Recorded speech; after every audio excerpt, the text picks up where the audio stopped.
Thalassery additional sessions കോടതിയാണ് പ്രതികൾ കുറ്റക്കാരെന്ന് കണ്ടെത്തിയത്. RSS പ്രവർത്തകരായ 9 പേരാണ് പ്രതികൾ. ഡിവൈഎഫ്ഐ പ്രവർത്തകൻ റിജിത്തിനെ വെട്ടിക്കൊലപ്പെടുത്തിയതായിരുന്നു. 2005 ഒക്ടോബർ 3-നാണ് കൊലപാതകം നടന്നത്. 10 പ്രതികളിൽ ഒരാളായ കോത്തല താഴെ വീട്ടിൽ അജേഷ് വാഹനാപകടത്തിൽ മരിച്ചിരുന്നു. സംഭവ ദിവസം രാത്രി 9 മണിയോടെ ചുണ്ട തച്ചൻകണ്ടി ക്ഷേത്രത്തിനടുത്തുവെച്ച സുഹൃത്തുക്കളോടൊപ്പം നടന്നു പോകുന്നതിനിടയിലാണ് പ്രതികൾ 26-കാരനായ റിജിത്തിനെ വെട്ടിക്കൊലപ്പെടുത്തിയത്.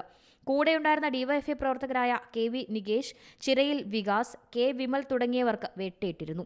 BJP RSS പ്രവർത്തകരായ കണ്ണപുറം ചുണ്ടയിൽ വഴക്കോടൻ വീട്ടിൽ VV സുധാകരൻ, കോത്തല താഴെ വീട്ടിൽ KT ജയേഷ്, വടക്കേ വീട്ടിൽ VV ശ്രീകാന്ത്, പുതിയപുരയിൽ PP അജീന്ദ്രൻ, ഇല്ലിക്കൽ വളപ്പിൽ IV Anilkumar, പുതിയപുരയിൽ PP Rajesh, ചാക്കുളപ്പറമ്പിൽ CP Ranjith, വടക്കേ വീട്ടിൽ VV ശ്രീജിത്ത്, തെക്കേ വീട്ടിൽ TV ഭാസ്കരൻ എന്നിവരാണ് കുറ്റക്കാർ.